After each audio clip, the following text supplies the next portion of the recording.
Larry?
Can you hear me, Larry?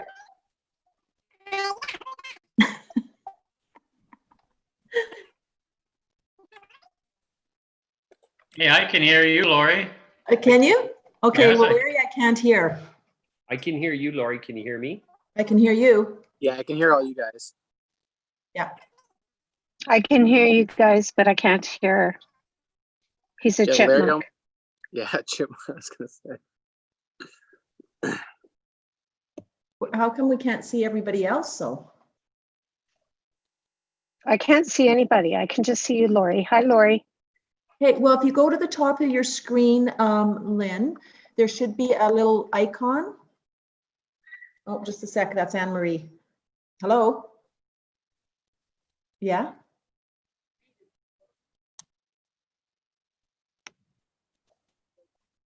Oh, okay, because we can't.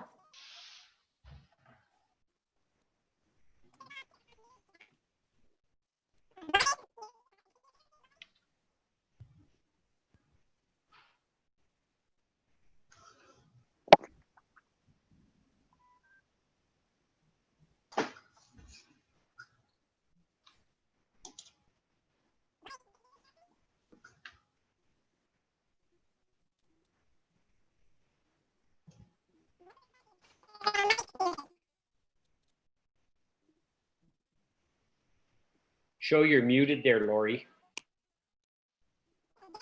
Okay, so Anne Marie just called. Everyone can hear us through the YouTube, so could everyone mute their mic and we'll be invited in shortly.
Good evening. Welcome to the new and improved Robin Hood Association Annual General Meeting.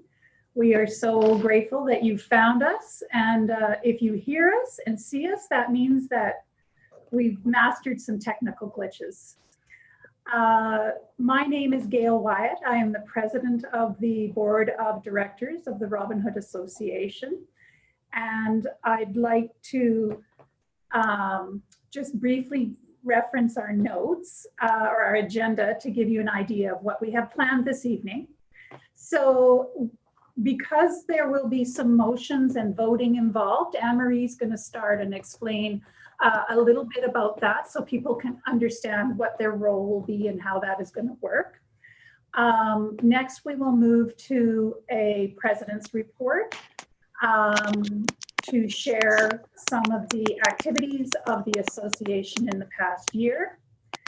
From there, we'll move to the financial part of the evening where our treasurer, Larry Billings, will be able to share some information from the recent audit that was completed. And we will have a motion related to appointment of auditors for the coming year. This is the time of year that there are changes in our board, so we will have an installation of the board with some new directors that will be joining us, and sadly, we also have a couple people that will be leaving us this year. Next, Anne-Marie is going to share some information in her CEO report, and then we will conclude our evening. So I would like to pass it along to Anne-Marie to help us understand what we're going to do as far as voting is concerned. Thank you, Gail. Good evening. My name is Anne-Marie Lapon. I'm the Robin Hood Association CEO.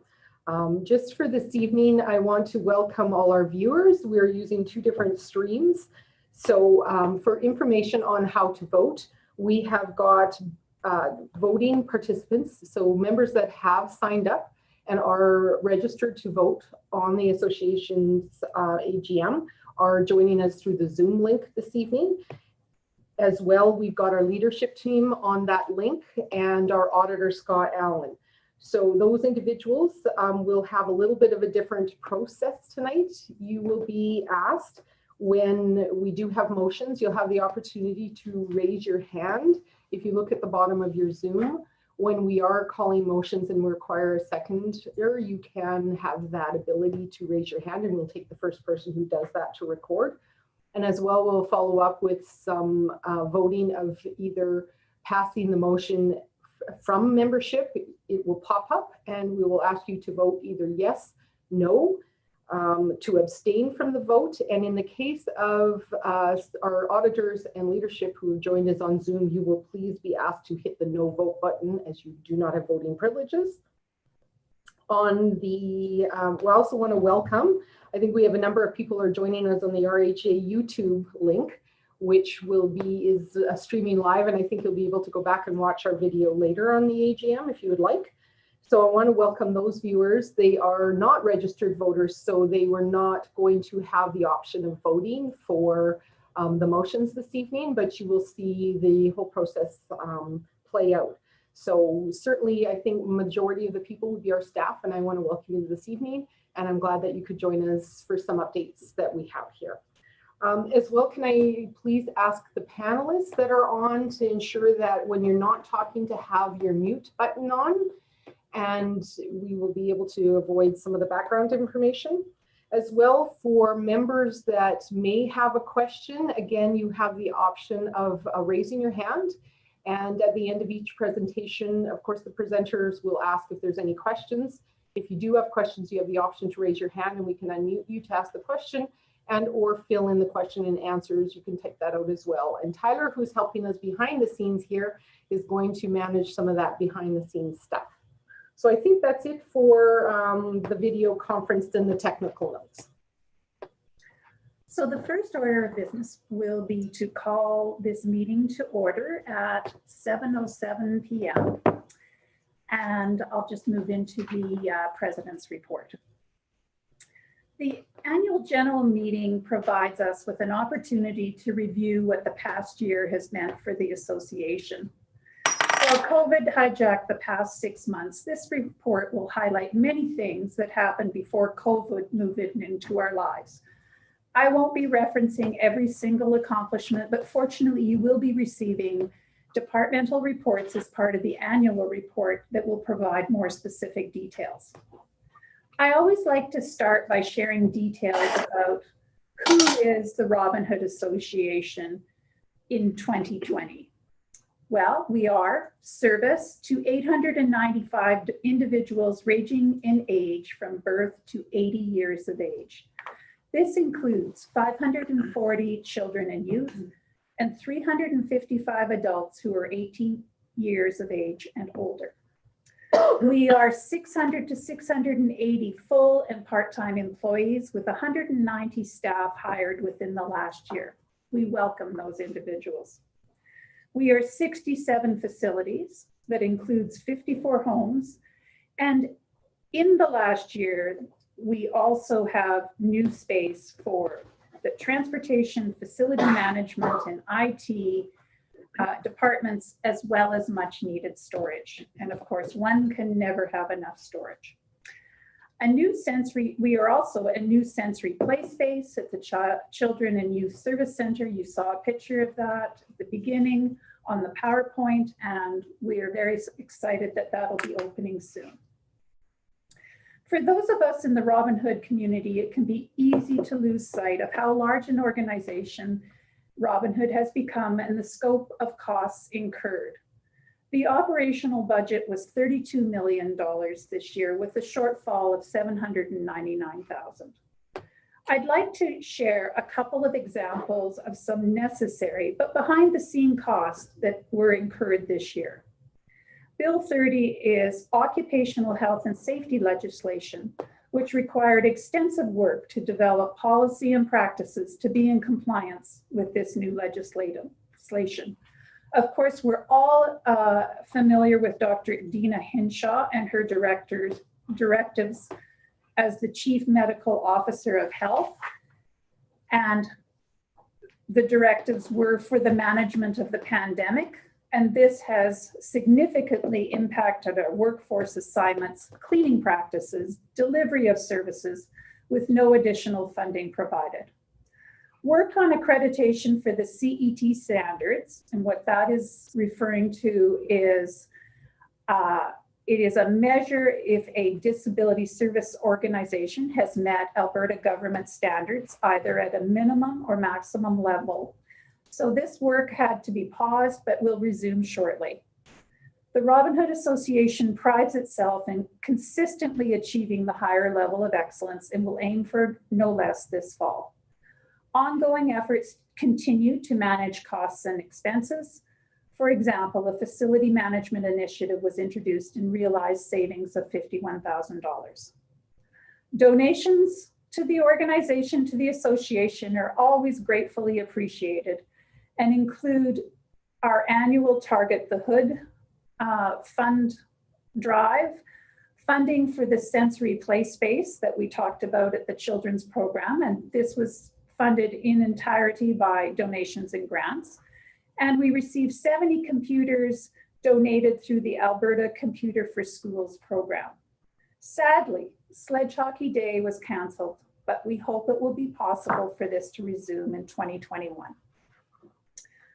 RHA has always prided itself in responding to the demand for services for adults located in the Sherwood Park, Fort Saskatchewan, and Strathcona County by expanding our service capacity and facilities.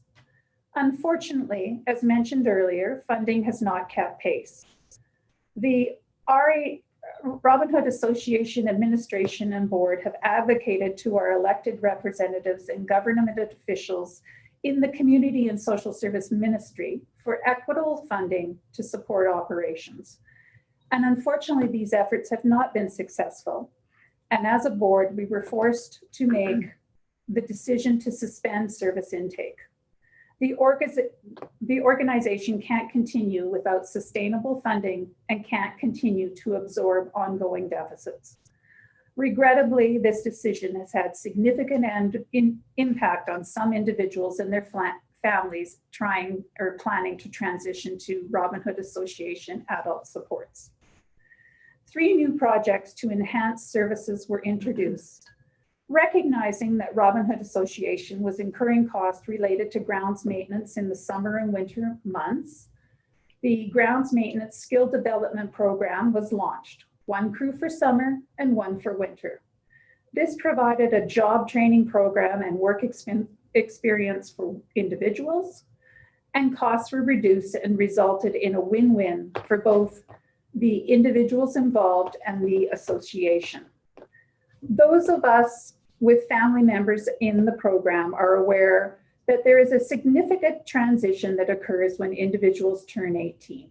As a result, the children's and adult program staff collaborated to create a more streamlined process and a guide for families to assist them in managing the many tasks associated with transition to adult support services. Robin Hood strives to provide care to individuals throughout their lifespan. Sadly, we remember 5 individuals who passed away in the last year. Joanne Arnuzzi, Mickey Robertson, Heather McKee, Dwayne Nault, and Rolanda Mays. We extend our condolences to their family, friends, and loved ones. 2020 has been a year like no other, as all of us in the Robin Hood community grappled with the changes brought to our lives by COVID-19. It is most significant that we, our individual staff, have been protected and that we have not had a single case of COVID-19. To those served in our Robin Hood community, we on the board appreciate that change is hard. We miss each other. We miss seeing our friends. While we may eventually come to embrace some changes brought about by COVID-19, there will be others we won't like and wish we could just go back to the old way of doing things. We thank you for your patience and ask you to continue to follow precautions so we can each do our part to keep each other safe. To our amazing staff, we are in awe of your resilience and response to the pandemic. Across the organization, delivery of services were transformed seemingly overnight. A multitude of challenges were faced. The emergency operations team was created and very effectively managed operations. Some staff moved to a 24/7 rotation to limit exposure of our most vulnerable individuals. Zoom classes became the new normal, so even if you couldn't go to the center, you could still meet your friends. You didn't allow any one individual to be left behind. And for those of us with family members in the program, you have our sincere gratitude. We wish to acknowledge that many of our RHA staff in leadership roles have been putting in very long days and hope that you will have an opportunity to get some much needed breaks in the weeks ahead. Thank you to the Robin Hood Association Board for your work in the last year and contributions to review and update policy and procedures, along with the work of the newly formed advocacy and membership engagement committees. Last, but definitely not least, on behalf of the board, we wish to thank Anne-Marie Lepan, the Robin Hood Association CEO, for her support to the board, commendable leadership, and commitment to the organization. Thank you.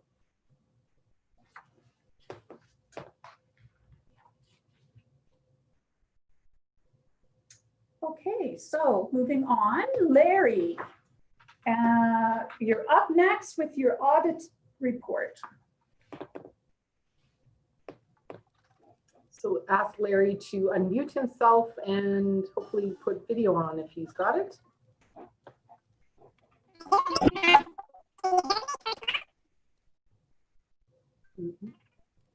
Oh, I don't hear you, Larry. Do we need to be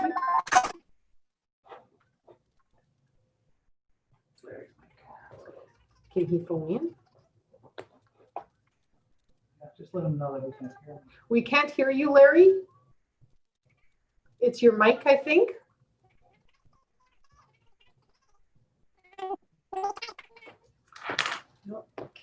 Is Mike here? Can I go get him? Yeah.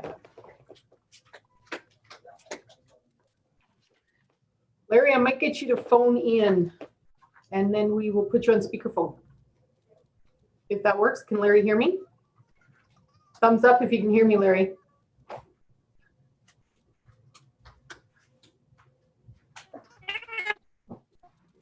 Mike was gonna call. Okay. Right now. Turn your mic on.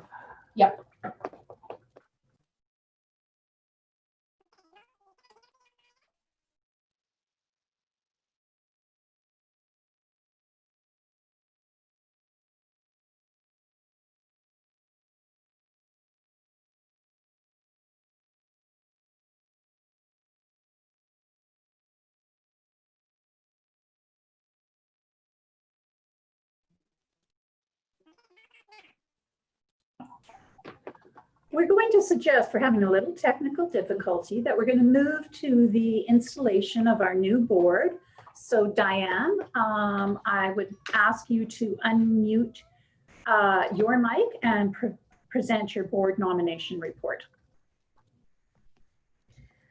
Fingers crossed this works. It's working. Wonderful. Good evening, everyone, and thank you so much for attending the Robin Hood AGM and the virtual one and all the fun technology and technological difficulties through the evening. This year, we say goodbye to 2 board members. Kim Kirk has completed a 3-year term on the board, and Jeff Taylor is finishing his role as past president. And I just want to take the opportunity to thank both of them for their dedication to the board and to the Robin Hood Association. It is really greatly appreciated. We have chosen to fill 2 vacancies on the board. Darlene Burton will come on as director and Artie Godden will join as vice president. So the slate for approval to the membership is Diane Yanch as president, Gail Wyatt as past president, Arnie Godden as vice president, Larry Billings as treasurer, Anne-Marie Lepan as our CEO. The directors, Blaine Mitchell, Bill Winship, Darlene Burton, Vi Poon, Sean Knutson, Ken Glover, and Lynn Johnson. So I just need a motion to accept the slate of officers as presented. Hi, Diane. It's Jeff Taylor. I will move that the slate presented for the executive and directors for 2020 and 2021 term be appointed to the board of the Robin Hood Association. Do I have a seconder? Unmute. I'll second it. Blaine. Blaine? Yeah, it's Blaine. And all in favor? We'll ask you to vote. Yep, you're going to vote. Can you hear us?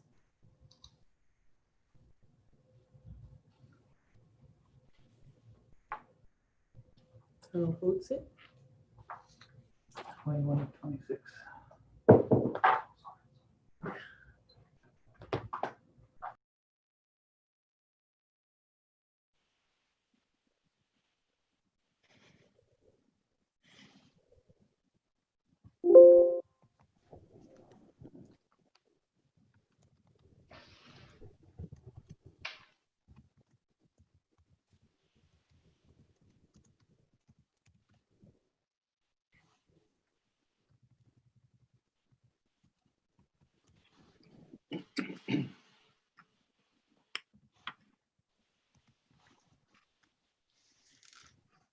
Just looking for the last votes. If you are signed up and you're a non-voting leadership team, could you hit the not voting button?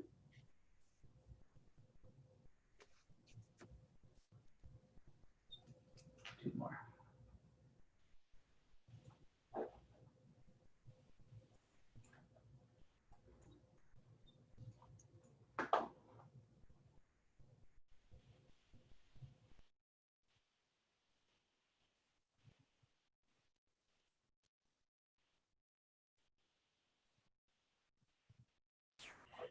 Okay, motion carried.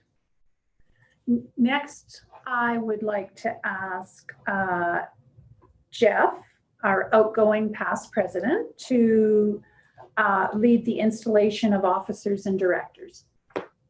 Thank you, Gail.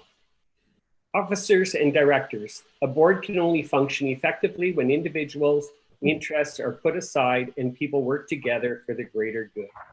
As members of the board of the Robin Hood Association, you need to be committed to the following principles: serving the best interest of people with disabilities, ensuring the financial stability of the association, providing time, energy, talents, and resources to the association, fulfilling your duties and obligations as officers and directors, providing encouragement and support to the president.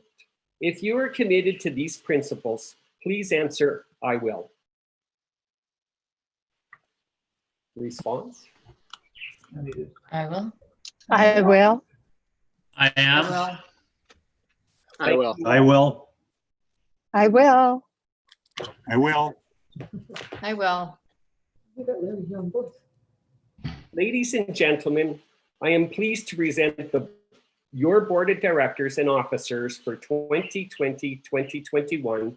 To be successful, they will need wisdom, integrity, strength, and unity. Please show your support and appreciation for their commitment to the Robin Hood Association by raising your hand. Thank you. Congratulations. Thank you, Jeff, and thank you to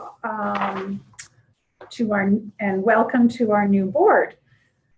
I think, Larry, we're back, we're operational. So maybe we can go back up to your presentation of audited financial statements.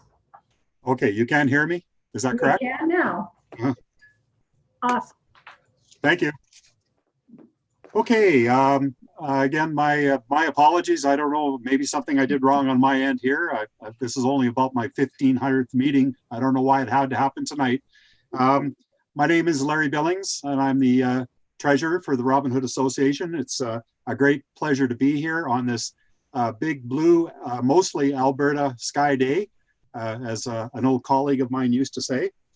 Even under the unusual circumstances that we have today, I'm glad that we're able to pull everything together. So what I'm going to be presenting to you is our audited financial statements, and my nickname for this presentation will be Mr. Excitement. The financial statements were prepared by Allen and Associates. They've been with us for quite a number of years, and I'll be speaking to this firm a little bit later in my presentation. This is an independent auditor's report. Before we go into it, I did also want to mention that if anybody would like a full copy of the financial statement, it's fairly lengthy, contact the Robin Hood office, and we will arrange to have the statement emailed out to you. This is a practice that we've been handling for a number of years. Rather than us providing copies in person, we'll send them out to you by email. So I'll start off reading the main points of the auditor's report. And this is to the members of the Robin Hood Association for the Handicapped. The report is being done on a qualified opinion basis. There's two types of auditor reports. One is called unqualified and the other is qualified. And when they do a qualified report, there are certain parts of the audit that they can't complete with the amount of diligence and thoroughness that they would like. And I'll cover that off in just a minute. So the qualified opinion goes as follows. We have audited the accompanying financial statements of the Robin Hood Association for the Handicapped, which comprise the statement of financial position as at March 31st, 2020, and the statement of operations and changes in net assets, and statements of cash flows for the year ended, and notes to the financial statements, including a summary of significant accounting policies. The second paragraph is, in our qualified opinion, except for the effects of the matter described in the basis for the qualified opinion section of our report, the accompanying financial statements present fairly in all material respects the financial position of the Robin Hood Association for the Handicapped as of March 31st, 2020, and results of its operation and cash flows for the year ended in accordance with Canadian accounting standards for not-for-profit organizations. The reason for the qualified opinion, and it goes on to say, is that in common with many charitable organizations, the Robin Hood Association derives revenue from donations, the completeness of which is not susceptible to a satisfactory audit verification. And accordingly, verification of these revenues was limited to the amounts recorded in the records of the Robin Hood Association for the Handicapped. It's a basis for most not-for-profit organizations that do fundraising. They all fall into the same category. But just as a percentage of the overall revenues of the Robin Hood Association, and you can see it on there, our donations and fundraising were $235,904 out of total revenues of $32,194,000. So it represents about 1.2% of our overall revenue. So it isn't it is a large amount, but it isn't a material amount in comparison to our overall revenues. So that is the commentary on our audited financial statements. Maybe what I can get you to do, and I apologize for that, could you flip this over to the balance sheet first of all, and then I'll finish off with the revenues after. Expand. Okay, I hope you can see that.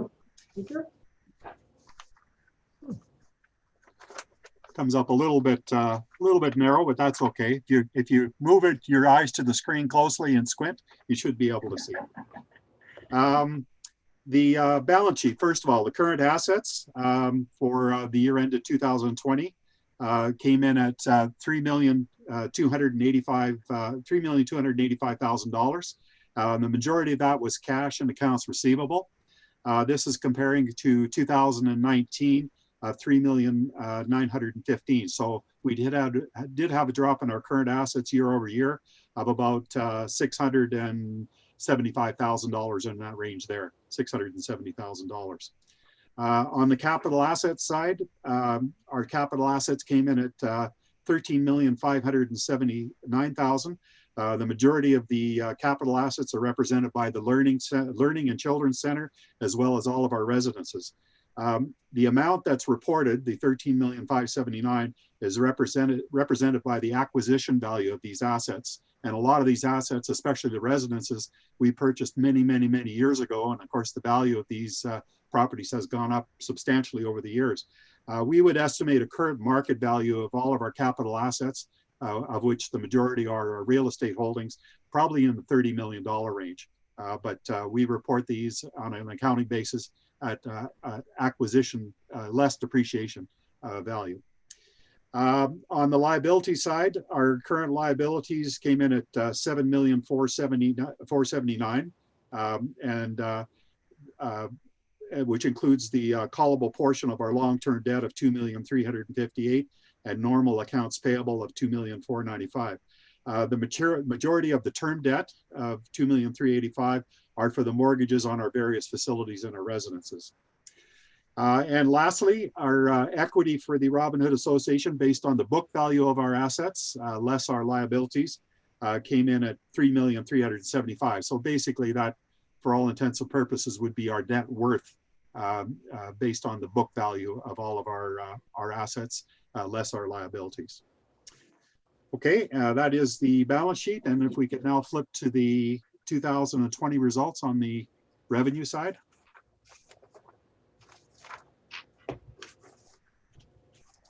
Okay, so revenues for fiscal year end 2020 came in at $32,194,000.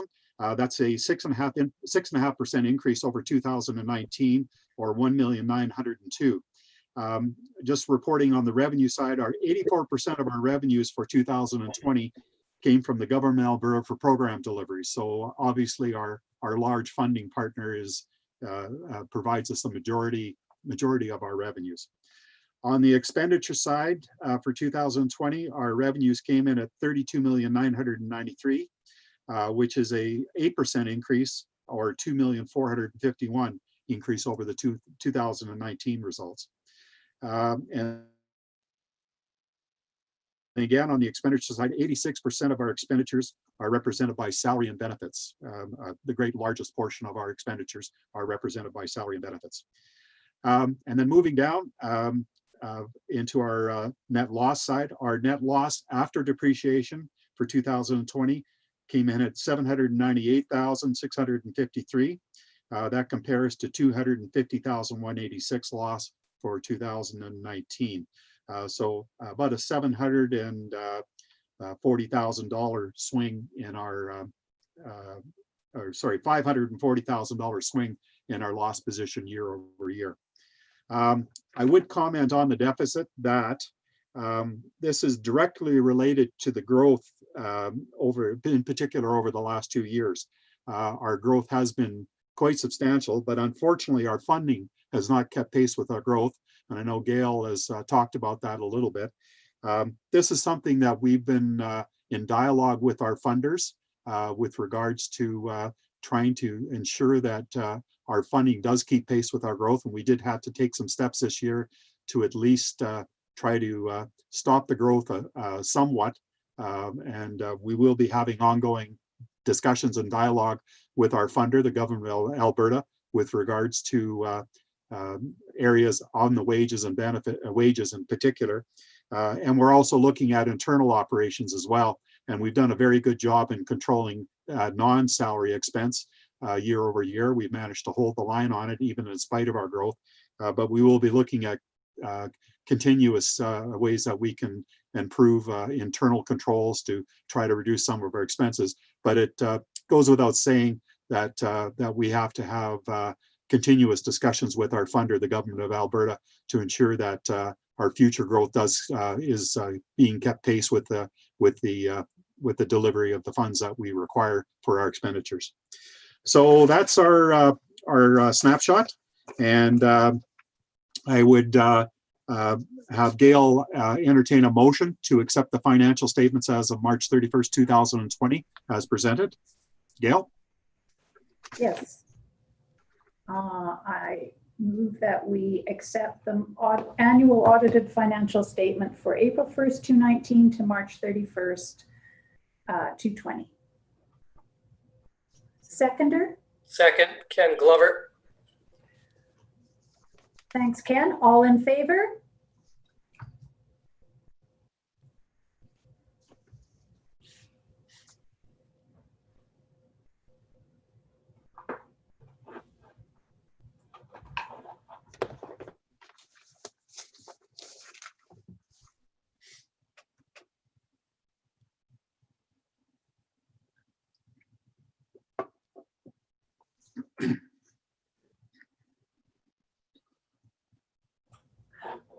That motion is carried. Thank you. Now, Larry, I wonder if you would be able to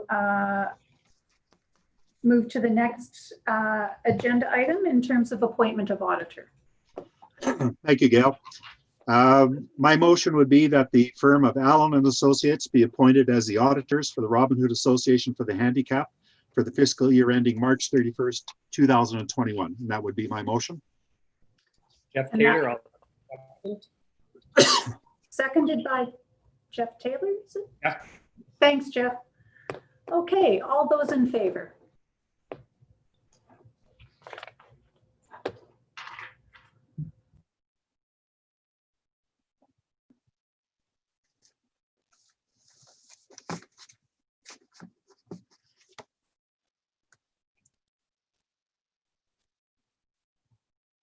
And that motion is carried. Gail, I just wanted to make one more further comment, if I could. Yes. Okay.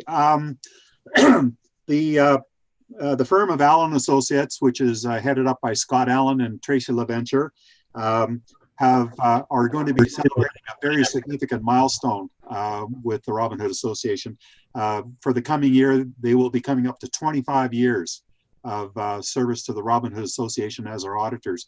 I think that's quite remarkable, and Scott talked about it when we had a meeting earlier this week, that they had to take a look at the calendar and just make sure that that was correct. But I would again like to thank the firm of Allen Associates, headed up by Scott Allen and Tracy LaVenture, for the service they provided and the very generous way that they have treated us over the years. It's been quite remarkable and a wonderful relationship. Thank you, Gail. Thank you.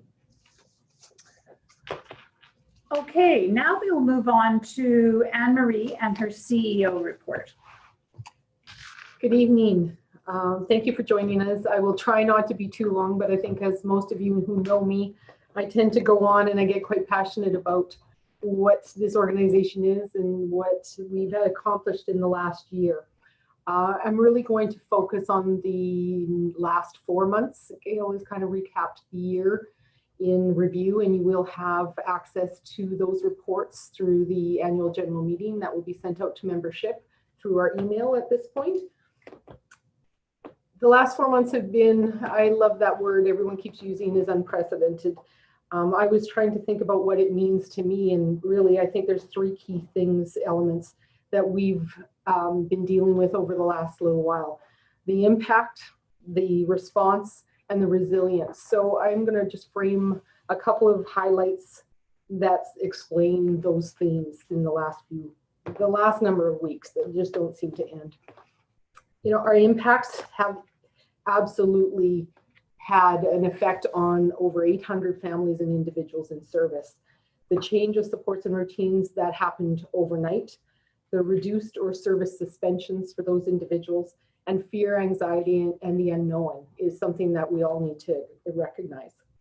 We also had over 600 employees that were affected, and as well as those fears, anxieties, job security, and the unknown was as much of an impact to them. As a result of COVID, we went through also a situation where we, due to the service limitations that we weren't able to accommodate in those first number of months, over 250 of our employees were issued records of employment so that they could either access the CERB benefits due to shortage of work, and in some cases illness and childcare issues. So it was a significant impact on not only our employees, but our administration and our HR department, our payroll system, just processing those. We're now in that process of recalling people back, and it's as much difficulty doing that as it was when we were doing the issue of the shortage of work. In these last number of months, the impacts we've seen is an increased pressure financially. And I think that's, just to note, that's all an already strained budget that we're operating under. Securing and paying for PPE supplies, masks, gloves, gowns, face shields, hand sanitizers, cleaning products, supplies, custodial teams, and the staff to increase facility sanitation is unprecedented again. We did do some reductions to user fees, acknowledging that families and individuals were taking individuals home to their family homes. The day programs were slowed down, but that in itself has been an impact to the organization as we still have lights to put on and mortgages to pay.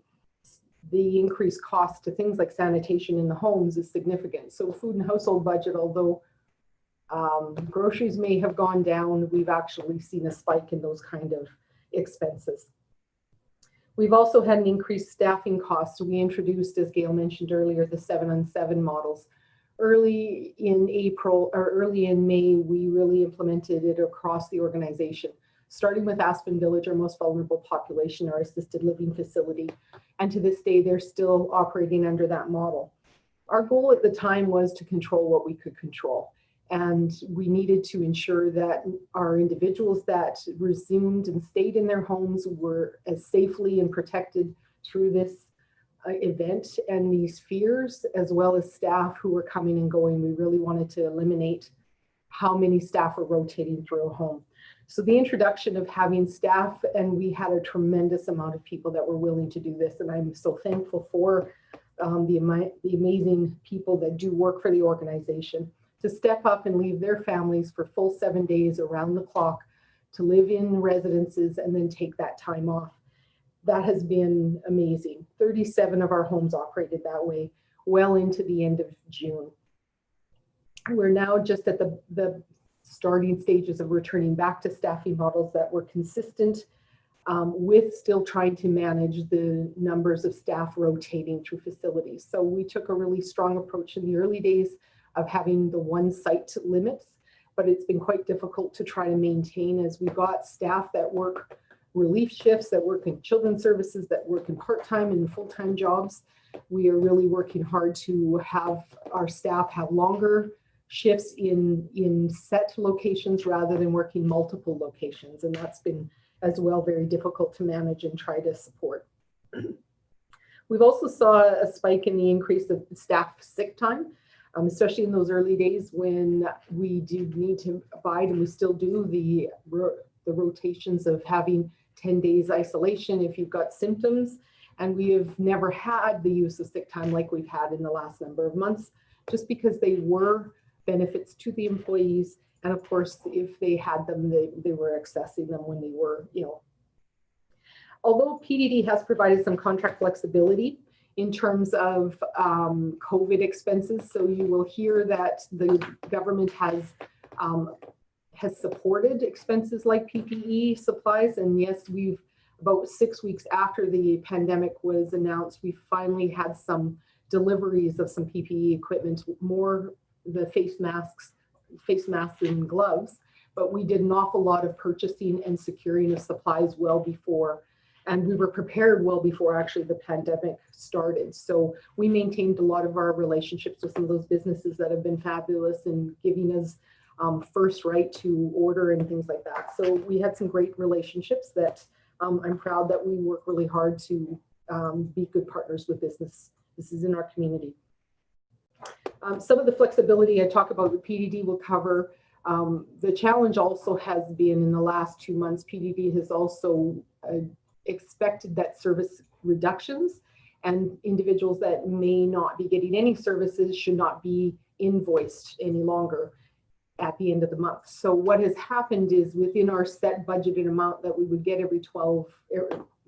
over 12 months, is that although we were allowed to work within the scope of our contract, we started to reduce actually direct service funding, and had any COVID related costs would be allocated to be used with those direct services that weren't being delivered at that time.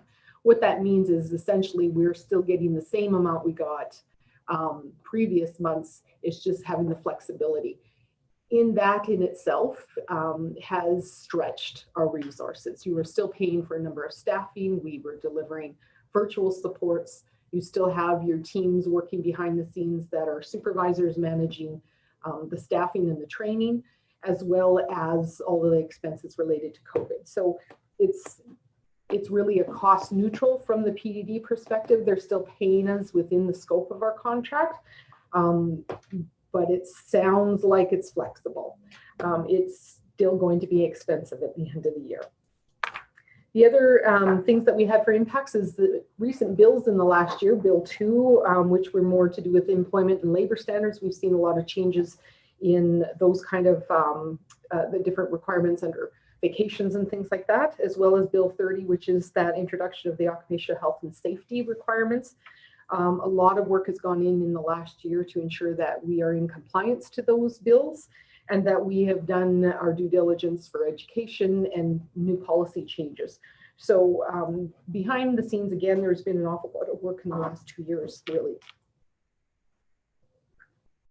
We spoke a little bit. I'm not going to go into a whole lot of details. We certainly have had the growth issue over our lifespan, really the last since 2014. As we continue to grow, we have seen the increased costs directly for individuals that come into services, and we aren't the funds that we are negotiating or getting from government are no longer covering the total expenses of what it costs to pay that employee.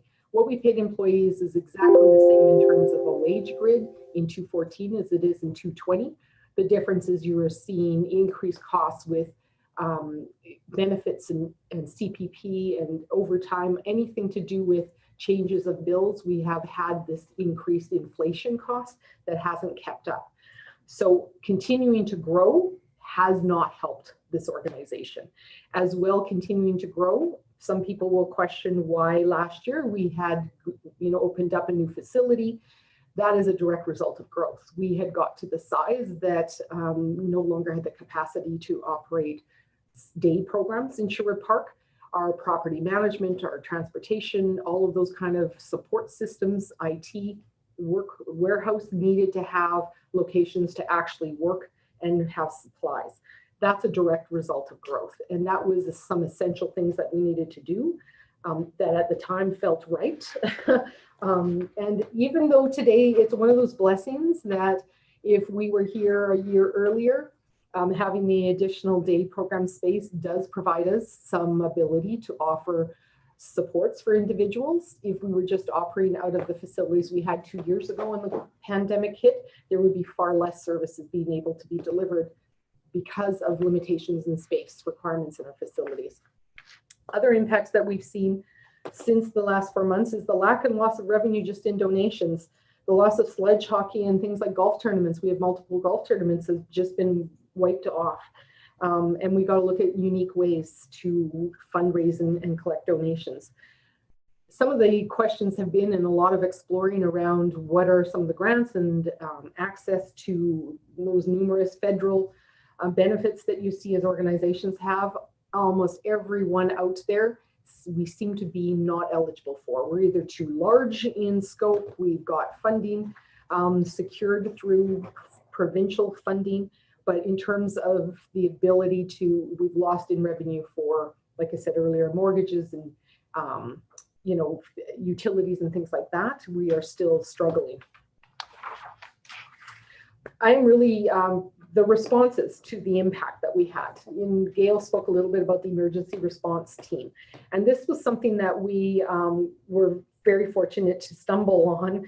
Brian, I'm very pleased that was part of our Robin Hood staffing complement, Brian Delorier.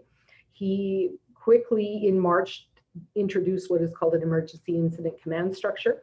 And we quickly activated 5 distinct pillars that each of our leadership team were assigned to. We had pillars that had Trevor Ducharme responsible for our operations, Lori Massey overtook logistics, Ben King was responsible for our staffing, Kim Wen was for our finance, and myself under finance and communications.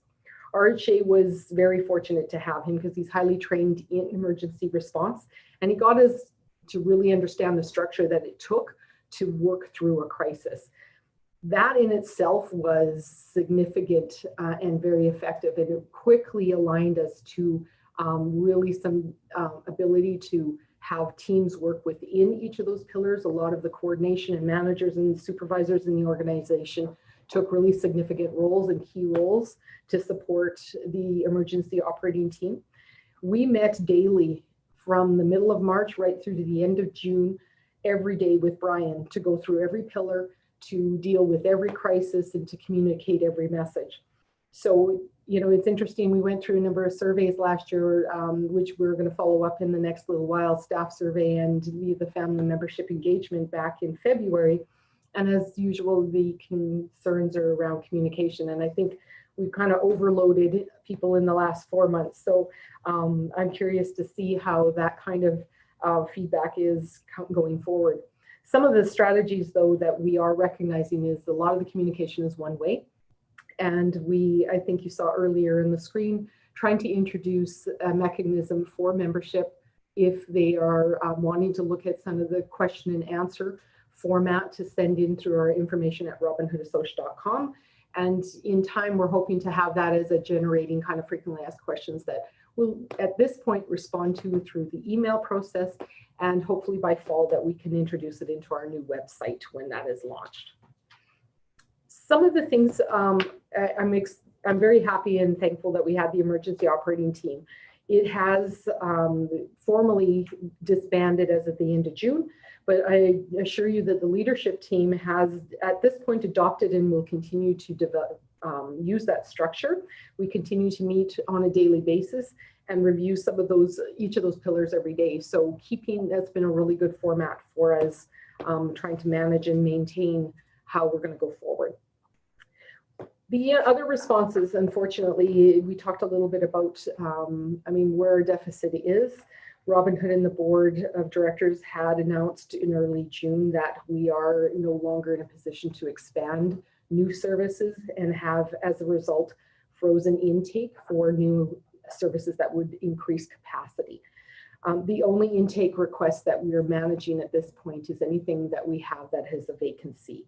So a resident has left, passed away, We are working with families in PDD to identify somebody and individuals that would fit into a vacancy that we're currently operating. I will tell you that the organization hasn't taken this lightly. This has been significantly hard on the leadership team, and in particular, I think sometimes the children's services world that sees families that are really caught now in this system. Robin Hood has submitted a business case that was done in October of 2019. Your board of directors sent a letter, and I shared that with membership that was sent out February 20th to Minister Rajan Sawhney and our MLAs Jordan Walker, Jackie Homanek, and Nate Glubish. I was invited to meet with our MLA Jordan Walker here at the end of June to talk about some of those. He started to get families that were questioning, and I was really pleased that Mr. Walker facilitated a meeting for myself to meet with Minister Rajan Sawhney of Community and Social Services last Wednesday in her office, and I got her ear for about 55 minutes. So although I felt I made some really good points, the messaging, unfortunately, is that there was little assurance that there will be money coming into this sector and that system reform is needed. There's no funding. We are in this for the long haul with some of the statements. I'm concerned that she believes that essentially family managed services, which is a good option for many families, is a cheaper option, although she agrees it's not sustainable. The only piece of optimism I do have is that she does recognize there's funding inequities across the sector, across the province. And when I was able to pique her interest with the help of Mr. Walker, she is actually going to explore a little bit deeper some of the examples we chatted about and where our organization fits as compared to a number of organizations. So I'm hoping for some kind of response, but I'm also not overly optimistic that in the climate and the economy we have right now, we've got a tough road ahead of us. One of the other things actively in terms of responses, I have been active in what is called through ACDS, Alberta Community Disability Services, and the Ministry, a partnership committee, which is a committee that has been tasked by Minister Sawhney to work with the department and service providers to address system reform that is needed. And I am one of the active providers represented on this committee. We have been tasked and will be looking and have started a number of initiatives under looking at red tape reduction task teams. The specifics they're looking for is financial, regional consistency, streamlining processes, removing duplications from the PDD system. There's a contract and invoicing subcommittees. They're looking for reframing and sustainability going forward in the future for PDD. And at this point, we were meeting weekly with this committee during the COVID crisis, just to keep up communication between service providers and what was happening within government and any of the challenges that we were experiencing, especially in the early days when we were a lack of protective personal equipment and some of the things that were coming out with the health orders.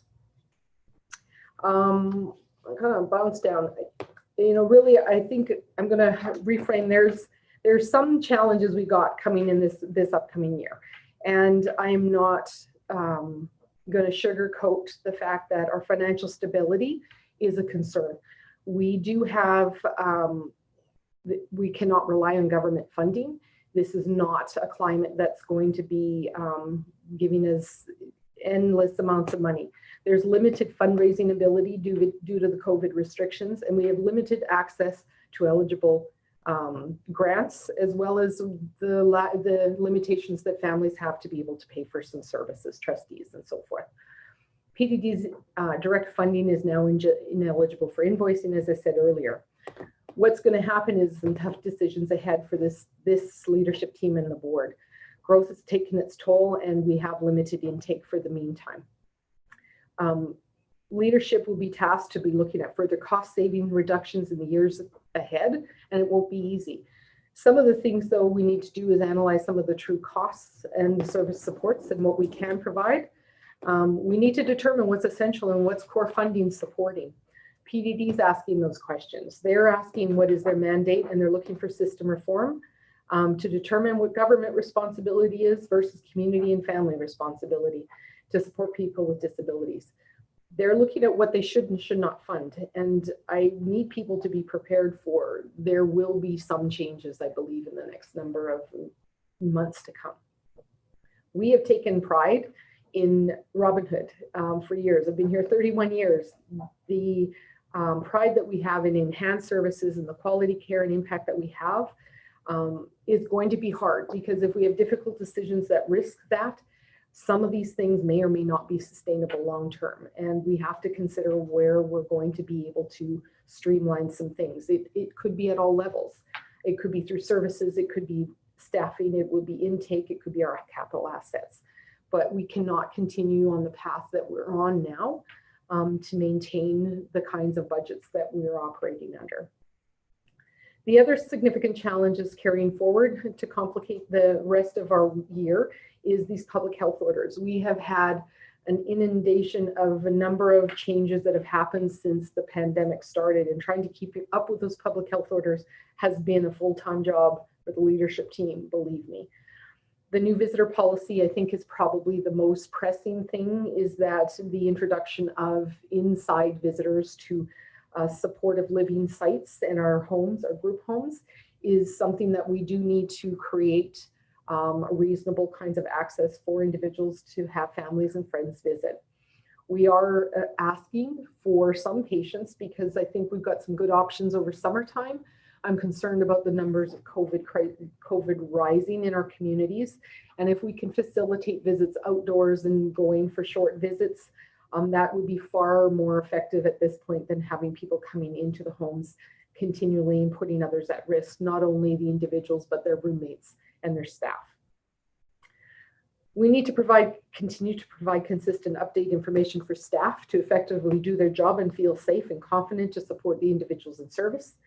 We also need to be providing consistent, accurate, ongoing information with our membership, and including new ways to get feedback through satisfaction surveys, hosting information sessions, and email updates. There are finding creative ways to effectively support individuals with limitations we are experiencing with public health orders.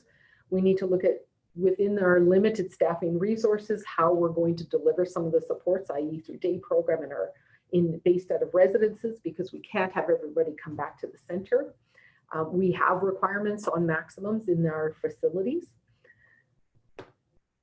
We also need to prepare for CET accreditation, which was put on hold. We were due to have our accreditation level 2 in early May. It has been postponed and rescheduled for December 7th that week. So that'll be fun, going into our Christmas and trying to go through our accreditation process. I believe most of it will be even through a lot of virtual, and there will be some site visits. On top of it all, I mean, most important, I think one thing for me is intentionally still working to create a culture and an organization that's positive for everyone to be valued, everyone to be engaged, and everyone to be heard, which is our core values. On top of that, I feel we need to also focus on working together to be safe, to feel secure, and to share responsibility together to be sustainable. Resilience, and I think I'll just end it hopefully very quickly. I've said this over and over. This has probably been the most difficult 4 months, but there's a lot of blessings and things that have come out of this pandemic.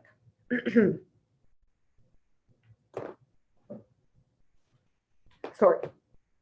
The strength and resilience of our staff to step up during the uncertainty and fears and constant changing demands has been beyond amazing. We've truly seen the shining stars with so many.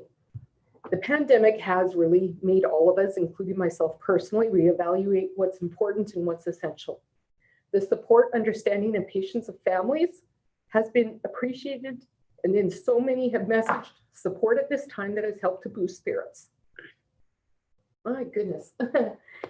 It has gone a long way to know that many of our families and membership know we are doing our best we can to get through this. Balancing information, education, safety, risk, fears, dignity, and rights has been an ongoing juggling act. Our community connections have been phenomenal in business support to secure things like our PPE. Computer donations that arrived 5 days before a pandemic was it was a blessing in itself so that we could start to provide virtual communication. And Tyler and his team were phenomenal in those first 6 weeks, getting everybody set up from home to work safely or in our residences to have virtual. Brian Delorier for being there to help steer us through this new world of creative that created a structure to be effective to respond through crisis, and I think to help us manage the organization more effectively going forward. To celebrate the development of sensory play space at the Children and Youth Center that a decade dream of Lori Massey and her team made happen with the persistent efforts to engage in fundraising efforts and community support.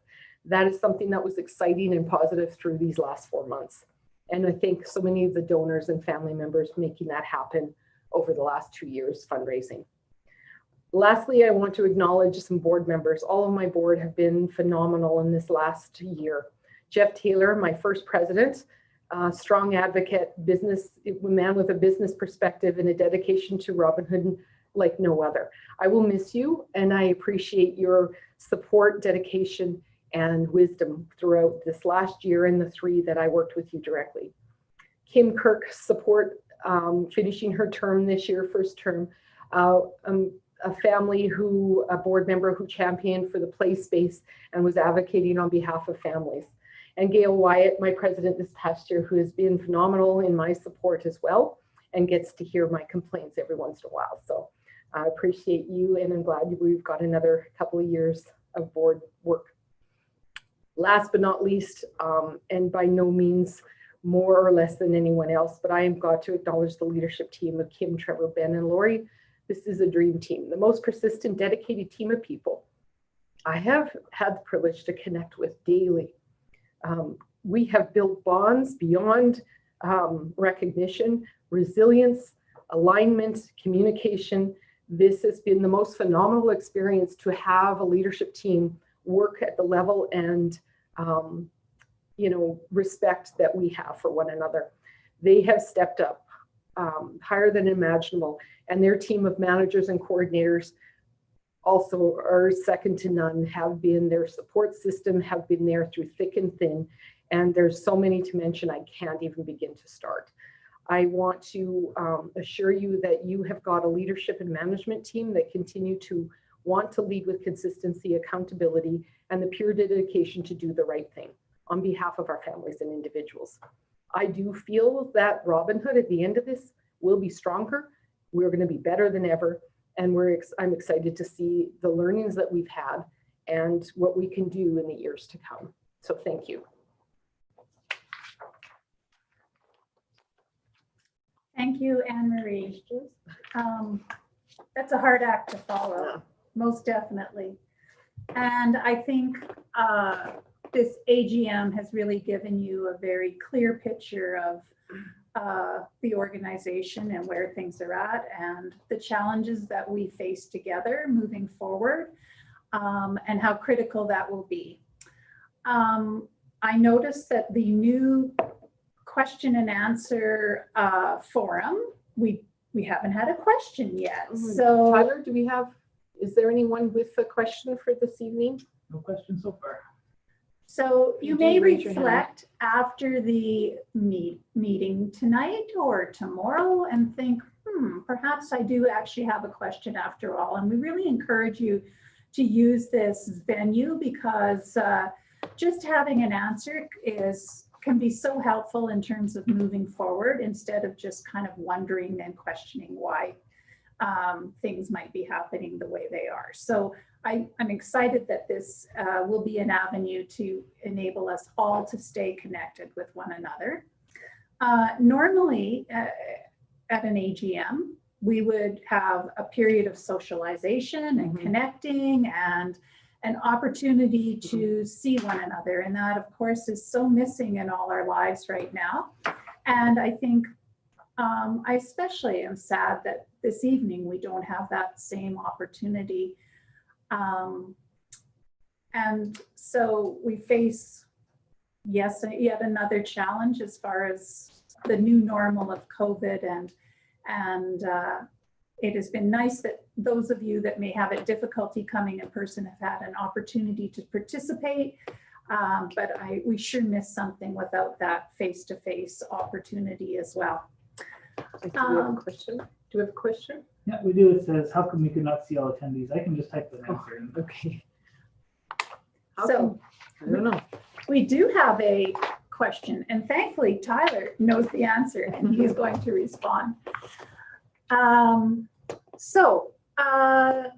Thank you so much for taking time this evening to join us. Please stay safe, stay well, and join us as we continue to work together. I call this meeting to a close. It is 8:08. Thank you again for joining us. Thank you.